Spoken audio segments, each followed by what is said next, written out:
all things are working for my good, 'cause he's intentional,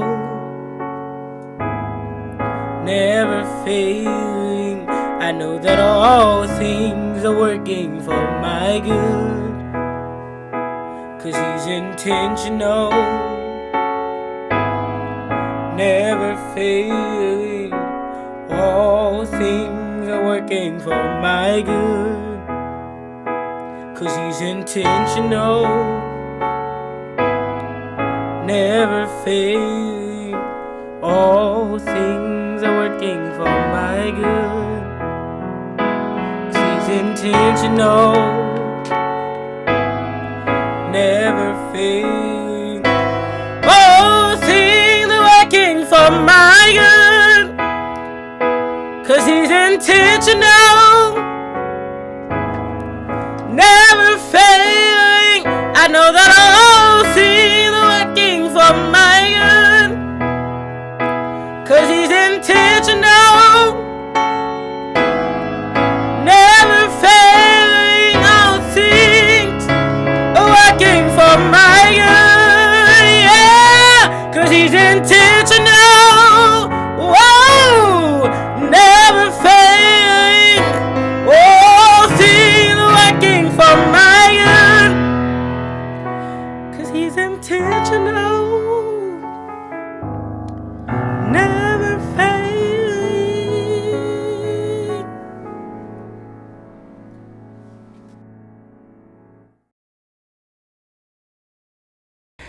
Hello and welcome. I'm Laneice McGee from Laneice Leads, and I'm so excited that you guys have decided to join us on this 7-day journey to discovering your purpose. And today, I'm so excited for our guest, Vondell Singleton. And we're going to pause for a moment because I want to make sure that you get to know a little bit about him. And we have a short video clip with his bio, his background, so you can see just what we're going to get into. My name is Vondell Singleton. I'm the founder of the CHAMPS Male Mentoring Program. CHAMPS stands for Culturally Helping and Making Positive Success. We believe that every young man is born to win in every situation in life. I was born on the south side of Chicago, Bronzeville community, Ida B. Wells housing projects. I was a third generational project kid, born to two teenagers having unprotected sex. My father was a drug dealer and a treasurer of the Disciple Gang. My mother was a drug addict. The Bible speaks, a house divided against itself cannot stand. So in one house, you have a drug dealer and a drug user. You already know what that means, calamity. I remember at the age of 5 years old, 1985, in apartment 202, 514 East 36th Street, just like it was yesterday. My father put the guns underneath the mattress. He put the drugs underneath the mattress, and he said, "Son, do not touch these drugs and guns." And I went to bed that night only to be alarmed at about 2 or 3 in the morning with my aunt, who broke in the room, and on the bed that I was sleeping, she began to cut through the actual pillowcases of the bed looking for drugs. My father, he came back early that morning, and he woke me up right before it was time for me to go to school. He said, "Son, didn't I tell you not to touch these drugs, these guns? Why all of the pillowcases all you tore up, cut up?" And I said, "If you look, it's my crinkle cut scissors that I used to carry in my kindergarten bag." And I said, "I didn't touch anything. It was my auntie. She came in here in the middle of the night. I saw her." And he ran out looking for her. And it was this big commotion that took place in the Ida B. Wells housing projects. The power of all of that, and the reason why I start with my story, is because there's a power in me being able to tell my story and surviving through some of the most horrific things a child would ever experience. After that same aunt, she succumbed in my teenage years. My mom, who I mentioned, she died when I was 14. She was only 29 because she had me when she was 15 years old. So I was at a real crossroads in my life. No mother, living in the projects, had no one to care for me, look after me. And it was a friend who I call my brother, Victor McGee, his mom, Christy McGee, who actually took me in. And she knew my story, and she allowed me to stay with her other children as a single mom. And so throughout my high school life, after my mom passed away, my father, he was in and out of prison. And I never forget, when I was 17, a friend of mine, he said, hey, I want you to go to a program. They're allowing students to get in. It's called the Upward Bound program. All you need to do is apply.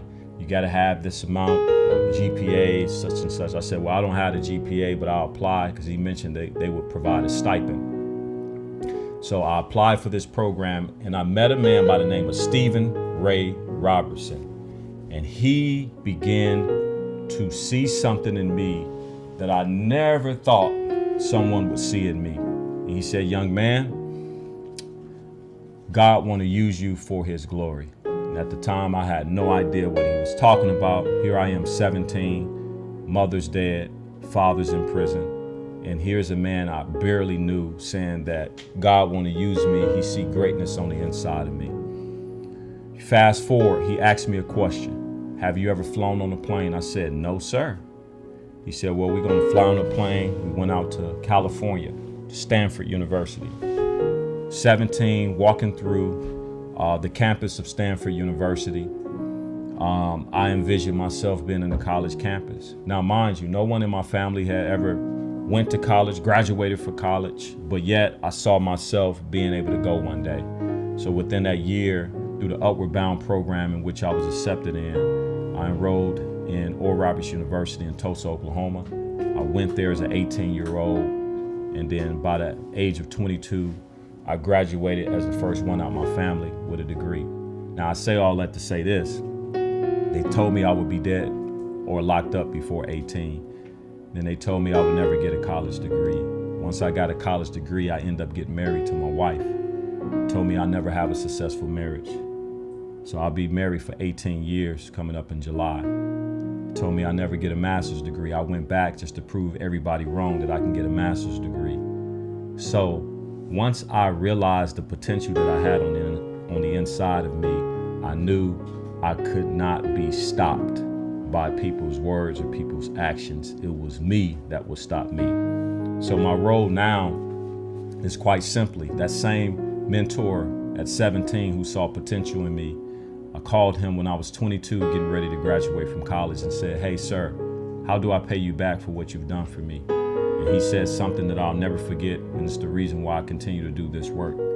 He said, the same thing I did for you, do for somebody else. That's how you pay me back. I said, the same thing you did for me, do for somebody else. That's how I pay you back. He said, yeah. I said, got it. So I became a teacher, went into education, started teaching because I wanted to pay my mentor back for what he did for me. He didn't have to do what he did for me. And as a result, went from teaching in the classroom to becoming a dean, to becoming an assistant principal of a school, to starting a program called Champs Male Mentoring Program, in which I'm the founder and CEO of that program. And within that program, we've impacted thousands of young men on the south sides and west sides of Chicago, and now have 17 national chapters across the United States. We're not done yet, but it's just a powerful story of the potential you have on the inside of you, how you should not allow anyone to stop you from reaching your goals. It wasn't easy. There were a lot of obstacles that I had to overcome, but who I surrounded myself with and the belief that I had in myself and in God, things became possible for me. So one brief example of a moment that was disappointing or discouraging, where I almost gave up, but then I was able to push through, is the time of switching careers, leaving Oklahoma and the comforts of being out at the university working. And it was time to come back home to Chicago. I knew what Chicago was facing. I would hear the stories in the media about black and brown boys killing each other. And I knew that I would have to go back, but I just didn't know that I would be fully prepared or even accepted. And so I remember telling my wife, and at the time she was working on her doctorate degree from Oklahoma University, I said, well, when you're done, we're going to go back up north. My wife is from Milwaukee. I'm from Chicago, so it was a happy medium. We had just had our daughter, and I remember praying, saying, God, I trust and believe you. So if you're sending me back, I don't want to just go and blend in. I want to go and stand out. I want to make a difference and make an impact. And it was a really, really, really, really difficult time for me to really get the landscape and figure out what was going on in terms of what I had to offer. So when I enrolled at Gary Comer College Prep, I got the job there right in the heart of the city on the south side of Chicago. I immediately saw the gaps and the needs on what was happening within our young black brothers. And so I began to listen, I began to learn, I began to ask questions. And one of my questions that I will always ask is, tell me your father's story. And they would tell me their father's story. And it was like this: I don't know my father. My father's locked up or dead. 80% of the young men that I would encounter would tell me that same story. And so I knew I had to start a program that can combat the gaps of not having a father. But I also knew that it was going to be a huge responsibility for me not to be inconsistent. And so we started that program, and we were able to push through. Started with 8 boys. Then quickly it jumped to 60 boys and to thousands of boys. And I say all that because my mentor, he took the time for me and saw something in me. And he told me the same thing I did for you, do for somebody else. That's how you pay me back. I burn with that. I wake up with that. I go to sleep with that. I'm not satisfied until we reach millions of young men. And so the biggest proof that I'm living the life God has designed for me is quite simply my wife, my kids that I get to wake up to every single day, my motivation. And as I said, I've been married almost 18 years. And in that, I've learned a lot about sacrifice. I don't spell sacrifice, sacrifice. I spell sacrifice love. And love is the unconditional love that you have for another individual. And that unconditional love means that you'll do anything. You'll do everything within your power and your strength to extend that same love. And so for me, just seeing the hand of God throughout my life, seeing all the connections that, He's graced me with, and partnerships that we have to help us do this work is absolutely unbelievable. But at the same time, I'm not satisfied. I'm not at a place where I feel like I have arrived. I'm still hungry. And actually, the more success that I have, the hungrier I become. And so for me, it's removing every distraction and staying focused on what I believe God's purpose is, and that's to be the Michael Jordan of mentorship, the Michael Jordan of giving back. I want to be the greatest at doing what I do. My name is Vondell Singleton, living my life on purpose for His purpose. Whew. So I am super excited. Thank you so much for joining us. Thank you for having me. Yes. I'm really excited, and congratulations. Thank you. So those may know, some people may know, some people may not, but I'm so excited about this book, 7-Day Journey to Discovering and Living Your Purpose, God's Vision, My Hands. And what I wanted to do was extend that. I wanted to really get into the depths of what I feel God is leading in this time, in this season. And it's really for us to be able to hear His voice in different ways. And so one area that I know that God speaks to us is through other people. And so Psalms, I want to read a scripture. Psalms 15:22 says, plans fail for lack of counsel, but many advisors will they succeed. And so it's so important that we have wise counsel and that we have people who we can trust around us, which is why I asked you to come here today, because I really feel like you are one that has really succeeded in this area. You have really, and just from what you just already shared with us, you have really shown that it's important who's in your circle. Absolutely. And so with saying that, did you always kind of know that the people who surround you were going to help guide you, or did that just kind of happen organically? That's a good question. And I think, when it comes to decisions and choices, a lot of times the decisions and choices I had to make came through wise counsel. People who either been down the road or people who I knew really cared and supported me, right? So for me, I would say it's been both. Like some decisions I'm gonna make on my own. Brush my teeth, wash up, take a shower, what I'm aware. I get to make those choices. Yeah. Because the impact of making those choices is not life or death. Right. But then it's some moving decisions that if you're not careful to have the right support system or the right people group around you, it could be life or death. It could put you actually back years. Yes. And so for me, it's always to be in the company of wise individuals that I know that care about me and support me. And so I'm not going to ask, hey, what hat should I wear or what suit I should wear if it's just going to work. Yeah. I need to make that decision.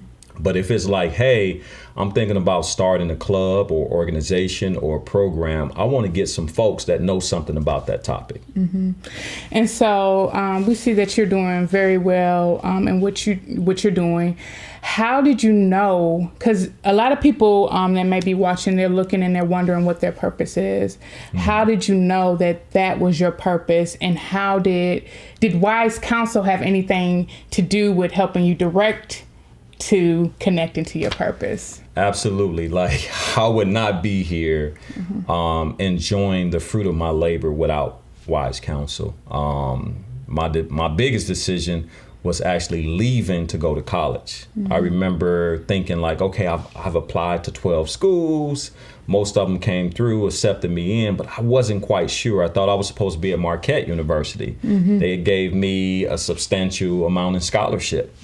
And I remember going into the office of the counselor. We talking about wise counsel. They assigned a counselor to you, right? And that counselor's job was to help you navigate decisions and choices, to help you figure out what classes you need to take. They ask you a question like, what do you want to major in? And then what they do in education, backwards plan. They said, this is your prescription. This is what you need to do in order to fulfill what you want to major in. But I remember going in confused about what I was supposed to do. And I was just like, I don't even know if I was supposed to be here. Let me just start with being honest. And I think a lot of people not honest with themselves. So they never can reach the goals that they have in their life is because they're not honest on where they are or where they're going. They may not know. And I called my mentor up and I said, I'm not sure if I'm supposed to be here. And you know what he told me? He gave me some wise counsel. He said, pray until you get peace. And I was like, hold on, you're supposed to be my mentor. That's not the answer that I was looking for. But he gave me something that I wouldn't have to rely on him every single time I made that choice. Wow. So we can't miss the fact that sometimes wise counsel is to wing you off needing counseling. That's good. So what he was trying to do is saying, I'm not always going to be here for you to get easy answers to. I need for you to go to the Creator, build a relationship with him, and he'll begin to lead and guide you. As a matter of fact, I believe the greatest counselor is Jesus Christ. Yes. So don't get me going now. Yeah, so I'm gonna make the assumption that you were not always walking the path with God. Not at all. So do you believe, for those that may be watching, that God was directing you to wise counsel even before you had a relationship with him? That's a very interesting question. And I truly believe that everyone has been created with purpose. Yes. Every person, no matter if you're rich, poor, black, white, Presbyterian, Catholic, Protestant, you have been designed by the Creator to live out a purpose. The question is, according to like Dr. Miles Monroe, is he says, if you don't know a purpose for a thing, abuse is inevitable. Woo, that's good. He says every manufacturer. I'm sorry, say that one more time. That is so good. Dr. Miles Monroe, he said, if you don't know a purpose for a thing, abuse is inevitable. That includes yourself. That includes yourself. That is good. And so he said, the manufacturer, listen to this very carefully, the manufacturer of a thing, look at the TV. Inside the box is going to come with a manual. Yep. That microwave is going to come with a manual. That refrigerator is going to come with a manual. That bike you put together comes with a manual. He says, so why would the creator, the manufacturer, not bring you to the earth without giving you a manual? Yes, he did. And then he talked about the Bible. Yes. It's our daily manual.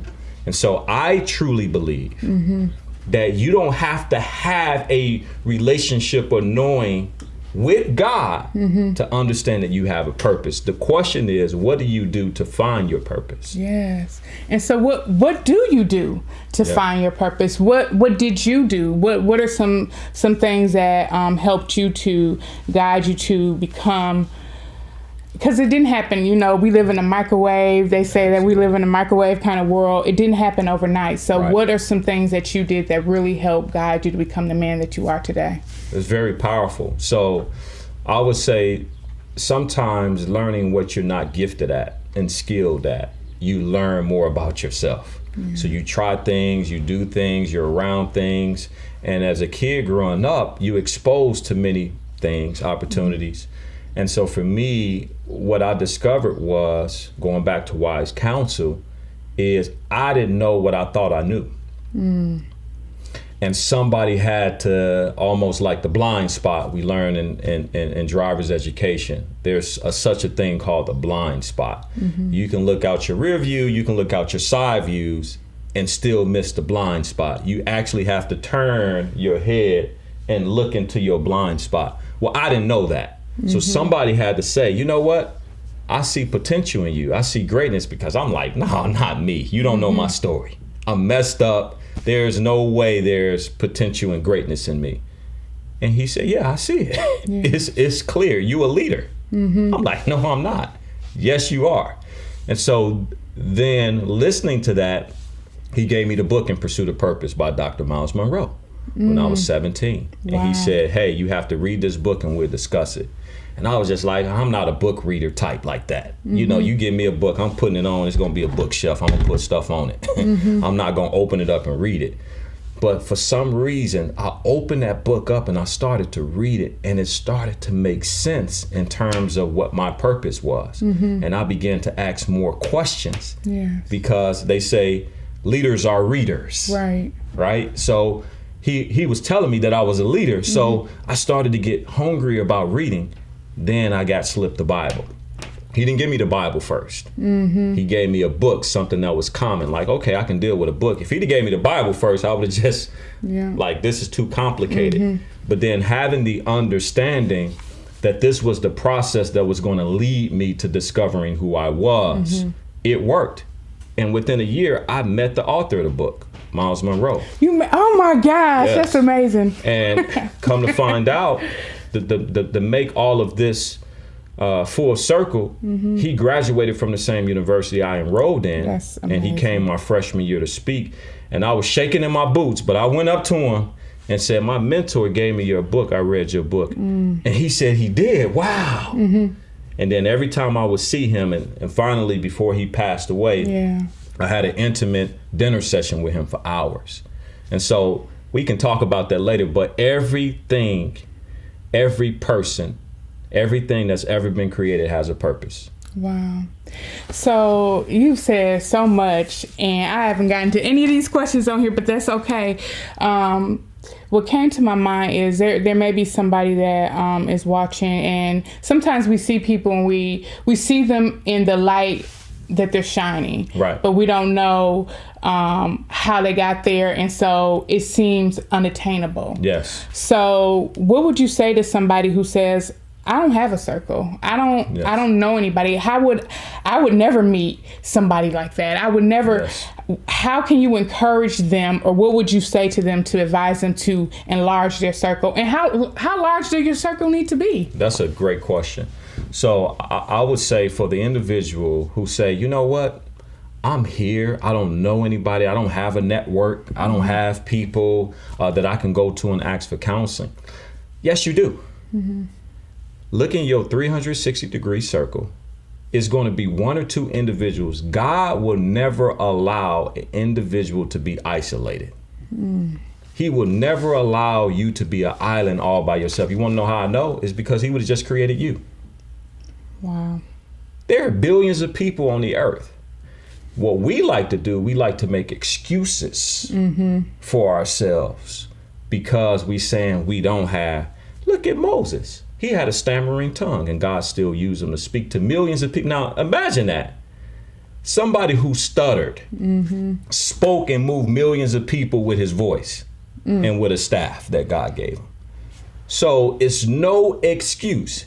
There is somebody in your life that you probably haven't tapped into, and they may not be Bible toting, feet stomping, going to church, Holy Ghost speaking, right? They may be your neighbor.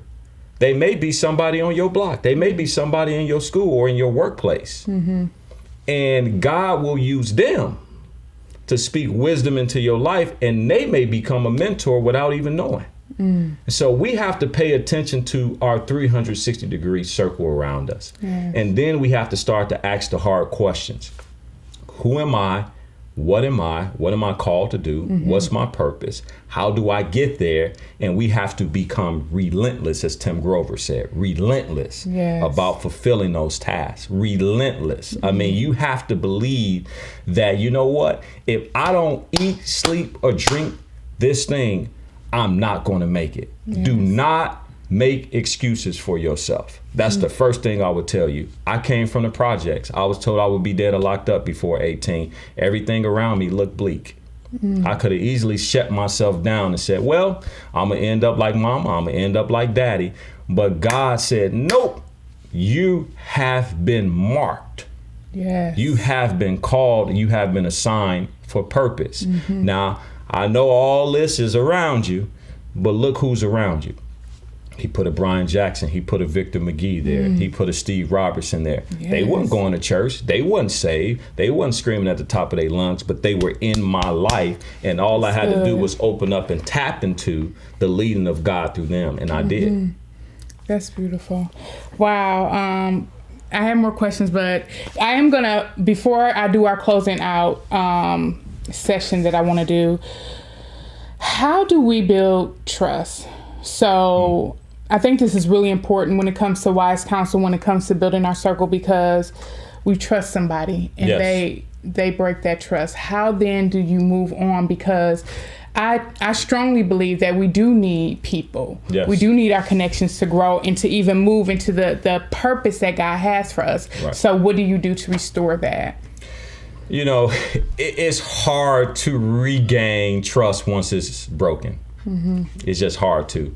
But I'm so reminded of the scripture, Proverbs 3. You familiar with this? It says, trust in the Lord with all your heart and lean not into your own understanding. In all your ways, acknowledge him. Watch this. And he will direct your paths. And so you may be hurt by an individual that you love deeply, or somebody that was a business partner you put your trust in and they let you down. But the scripture tell us not to trust in man. That man are wishy-washy. They're not stable. He says, trust in the Lord. Proverbs 3, verse 5. Trust in the Lord with all your heart. Lean not into your own understanding. And the problem that we have is we trust in people more than we trust in God. I know people don't like me saying it because it's not popular to say, but our trust should not be put in man. Now, we can trust God to use man to help us accomplish things. And so when our hearts become heavy and people let us down or do something or talk bad behind our back, we lose trust in that individual. But we should never, ever, listen to me carefully, lose trust in God. Because when you hold the unforgiveness in your heart from that individual, you are actually hindering your growth. You're suffocating yourself from growing. And that's why I truly believe, because I've been offended by a lot of different people over the years. And I always go back to, why did I allow my emotional energy to be hijacked? because Yeah. you can become emotionally hijacked where somebody robbed you of your emotions and you allowed it to happen. And so I said, as much as I love my wife, she's not God. I trust God. I'm faithful to God. I serve and love my wife, but I have to trust in the Lord with all my heart. Yes. Lean not into my own understanding, and in all my ways acknowledge him, and he will direct my paths. And so it's a lot of like internal working that has to be done on an individual who has lost trust or faith in a system or a people. And I'm saying to you, go back to God, trust in him, and he will restore. He's a repairer of the breach. And he can restore that trust in him, and then you'll be able to forgive a little bit quicker. You'll be able to move on. You won't be hung over because somebody emotionally hijacked you. So that's what I would say in that particular area. That's good. Thank you. You've shared so much just everything with us today, and I'm so grateful. And so what I like to do is end with something that people are familiar with, where you finish the sentence. Okay. And so I like this because it just gives us more of a deeper look into who you are. So I'm gonna say the sentence and you just finish it for us, okay? I feel the presence of God when I get up in the morning and I go to bed at night. When I'm traveling, I feel his presence wherever I'm at. Why? It's because he's omnipresent. He's all places at all times. So I'm always feeling the presence of God. And it's not like, ooh, I felt the Holy Ghost. It's not that. It's just I know he's with me. And I rest in that. Wow, that's powerful. I experience love when I experience love when sacrifice. I spell love sacrifice. You can't tell me that you love me. You got to show me that you love me. Love is actionable.